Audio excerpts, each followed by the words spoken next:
Для жителей Малгобекского района сход граждан – это в первую очередь возможность высказаться представителям власти о насущных проблемах. Поэтому к таким встречам здесь относятся очень ответственно. Вот и сегодня полный зал. Мака Котикова не пропускает ни один сход. У нее накопилось сразу несколько вопросов к местным властям, на которые она надеется получить ответы. Я пришла спросить у мэрии города и представителей нашей администрации насчет жилья, где я проживаю. Это двухэтажные дома, двухэтажные, старого из производства. Хотелось бы узнать, будет ли строительство или же остановлено строительство ветхого жилья. Представители администрации успокоили женщину. Программа не приостановлена. До конца 2018 года Мака Котикова получит квартиру. Однако на этом вопросы у жителей не заканчиваются. Сход только начался, и почти каждый ждет возможности высказаться. Нас интересует, что будет строиться в 2017 году, какая будет работа проводиться по улучшению благосостояния граждан и улучшению самого города.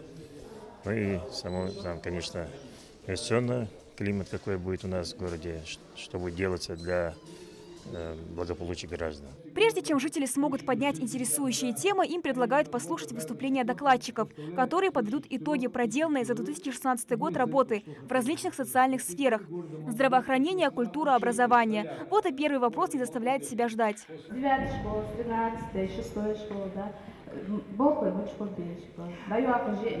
Обычно ждет декабрь, апрель. В декабре месяце школу закрывают, апреле месяц школу закрывают. Послушайте меня, я хочу... Там заявление, я езжу, кому обращаться. Я вас поняла. О закрытии ваших школ пока не идет речи. Но если такой вопрос будет поднят, конечно, вы будете в целом по поручению главы республики, об этом говорилось, вы будете, конечно, трудоустроены. Следующая немаловажная тема – это преступность в Малгобекском районе. За последний год были зафиксированы десятки случаев незаконного оборота наркотиков и оружия. 2 убийства и 2 посягательства на жизни сотрудников правоохранительных органов. Однако, несмотря на рост преступлений средней тяжести, отмечается снижение тяжких преступлений и по линии экономической направленности. Чтобы снизить показатели, сотрудниками полиции ведется масштабная профилактическая работа. На профучете по городу Малгобек у нас состоит 108 лиц.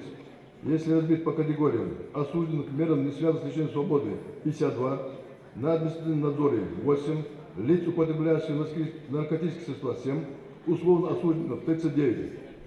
Также состоят на правоучете 7 неблагополучных семей и несовершеннолетних детей 7. В преддверии майских праздников у сотрудников правоохранительных органов особая просьба к жителям не только района, но и всей республики. Есть при возникновении каких-то нестандартных ситуаций, подозрительных лиц, подозрительных предметов, просто чтобы сразу люди обращались, никакие меры не принимали, сразу обращались в территориальный орган, чтобы были приняты вовремя меры. Вопросов, как всегда, много, но в основном жители Малгобекского района обеспокоены проблемами газа, электро- и водоснабжения. В основном все эти жалобы были новые, особенно новые, которые у нас улицы есть, провести там газификацию, провести водопровод. Вот эти вопросы и в докладе своем глава администрации отметил, и думаем, вот эти вопросы в основном будут решаться. Без внимания не остались и вопросы здравоохранения. Кто-то жалуется на тесные условия, а Мака Котикова просто решила сказать спасибо медикам. Я единственное хотела бы вам пожелание, чтобы в этой больнице наша немного расширилась. Из-за чего? Населения много и не хватает палат. И тут мы начинаем обижаться, когда нам говорят, нет мест. Но лечение проводили отлично, большое спасибо.